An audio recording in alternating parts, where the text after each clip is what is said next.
गुरु जी की वाणी। श्री राम शर्मा गुरु आचार्य जी की वाणी। गुरु चरण व रज का महात्म्यम। गुरु गीता के महामंत्र साधकों का पग पग पर मार्गदर्शन करते हैं, साधना की सुगम सरल सहज विधियां सुझाते हैं, साधकों को इस गुरु तत्व का बोध कराते हैं कि तुम क्यों इधर उधर भटक रहे हो, क्यों व्यर्थ में परेशान हो। परम कृपालु सतगुरु के होते हुए तुम्हें किसी भी तरह से भटकने या परेशान होने की जरूरत नहीं है। सतगुरु के प्रति भाव भरा समर्पण सभी भव रोगों को अचूक दवा है। समस्याएं भौतिक हो या आध्यात्मिक, लौकिक हो या अलौकिक, गुरु चरणों में सभी के सारे समाधान समाये हैं। पिछले मंत्रों में गुरु चरणों की इसी महिमा की चर्चा की गई है। गुरु चरणों की कृपा से गुरु भक्त साधक को साधना का प्राय अनायास ही सुलभ हो जाता है। गुरु चरण सेवा से जीव आयाम तत् ब्रह्मा के दुर्लभ मोद को सुगमता से पा लेता है। गुरु भक्ति इसी भाव कथा को आगे बढ़ाते हुए देवों के भी परम देव भगवान सदाशिव आदि माता पार्वती से कहते हैं, सतगुरु के चरणों का स्मरण करते हुए जल को सिर पर डालने से मनुष्य को सभी तीर्थों के स्नान का फल प्राप्त होता है। श्री गुरु चरणों का जल पाप पंख को सुखाने वाला, ज्ञान तेज के दीपक को प्रकाशित करने वाला। गुरु चरण जल की महिमा से मनुष्य ठीक तरह से संसार सागर को पार कर जाता है। गुरु चरणों का जल पीने से अंतर भूमि में गहराई से जमा हुआ ज्ञान का महावृक्ष जड़ से उखड़ जाता है। जन्म कर्म के बंधन का निवारण होता है। गुरु पादोदक के पान से साधक को ज्ञान वैराग की सहज सिद्धि होती है। भगवान भोलेनाथ के मुख के उच्चारित ये महामंत्र गहरे और गहन भावों से भरे हुए हैं। इनका श्रवण और पठन असंभव है।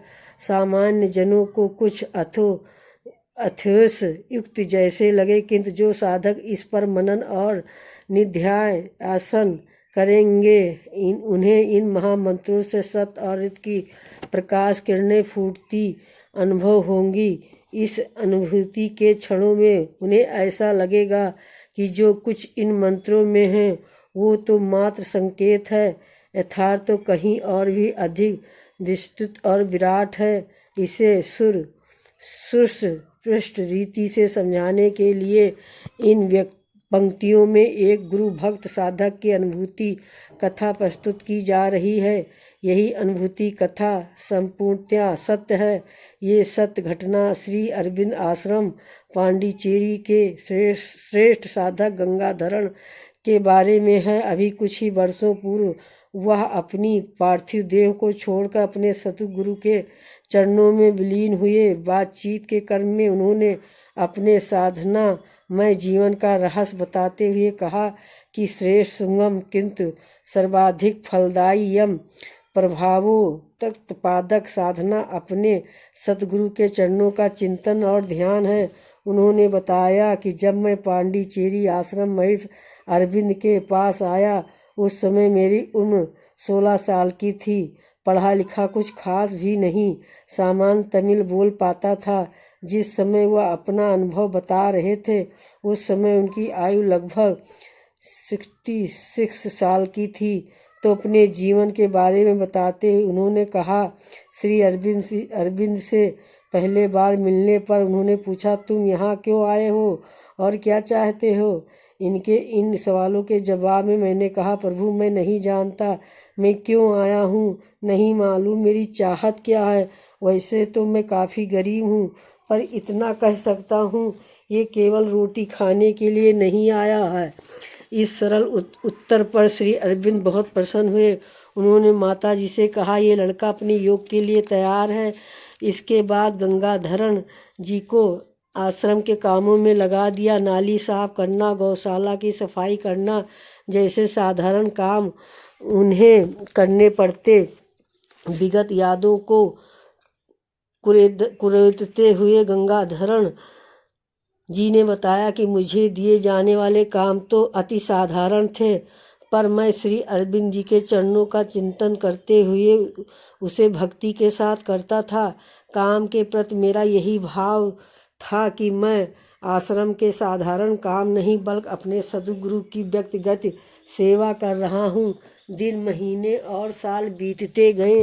एक बार जन्मदिवस के अवसर पर माता जी से मिलना हुआ। प्रेम पूर्वक आशीष देते हुए माता जी ने पूछा, बोल तुझे जन्मदिन के अवसर पर क्या चाहिए। उत्तर में मैंने विनम्रता से कहा, माँ यदि आप कुछ देना चाहती हैं तो मुझे आप अपनी और श्री अरविंद जी की चरण रज एवं आप दोनों का चरण जल दीजिए। इस भक्ति पूर्ण आग्रह को माता जी ने स्वीकार कर लिया। फिर तो हर वर्ष जन्मदिन के अवसर पर ये क्रम बन गया। बाद में चरण रज को सामान्य धूल में मिलाकर और चरण जल को गंगा जल में मिलाकर रखने की मेरी आदत बन गई। बीतते वर्षों के साथ श्री अरविंद ने शरीर छोड़ दिया, माताजी भी नहीं रहीं, परंतु जिस किसी तरह मेरे पास उनकी चरण रज एवं चरण जल विद्यमान था। गंगाधर जी ने बताया कि अपनी पूजा की चौकी पर मैं इन दिनों दुर्लभ वस्तुओं को रखता था। इन्हीं के पास पूजा वेदी पर श्री अरविंद के दोनों महाग्रंथ लाइफ डिवाइन एवं सावित्री पर सजा रखे थे। श्री अरविंद एवं महानिवारण के बाद इन दिव्य वस्तुओं की पूजा मेरे जीवन का आधार बन गई। पढ़ा लिखा न होने के कारण और करता भी क्या, लाइफ डिवाइन एवं सावित्री को समझ सकने लायक बुद्धि भी तो नहीं थी मेरी। सतगुरु चरण एवं रज एवं सतगुरु चरण जल के साथ इनकी पूजा मेरा नित्य का क्रम था। साथ ही आश्रम के कामों को भी गुरु भक्ति समझ कर सकता था। एक दिन अपने सतगुरु के बारे में सोचते हुए गंगाधरण जी का हृदय भर आया। वो सोचने लगी, 17 साल की आयु में आए थे और 80 से ज़्यादा उम्र होने जा रही है, परंतु अभी तक कोई विशेष अनुभूति नहीं हुई। यही सोचकर वो पूजा स्थली पर गुरुचरण रज एवं चरण की पूजा करते हुए प्रार्थना करने लगे कि हे अंतर्यामी गुरुदेव, हे जगन्माता, मैं तो आपके अज्ञानी बालक हूँ, पढ़ना लिखना भी ढंग से नहीं जानता। जो आपने अपना दिव्य ज्ञान लिखा है उसे मैं पढ़ भी नहीं सकता। हे सर्वसमर्थ प्रभु, मुझे तो बस आपकी कृपा का भरोसा है। उनकी ये भाव भरी प्रार्थना अनवरत चलती रही। आँखों से आंसू झरते रहे। पता नहीं कितने देर तक ये क्रम चला।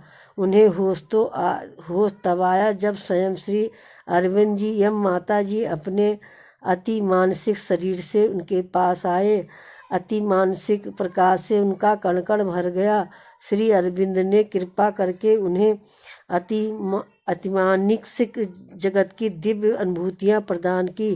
अपने इस स्मरण का उपसंहार करते हुए गंगाधर ने कहा, मुझे तो सब कुछ गुरु चरणों की रजियम ने जल ने दे दिया।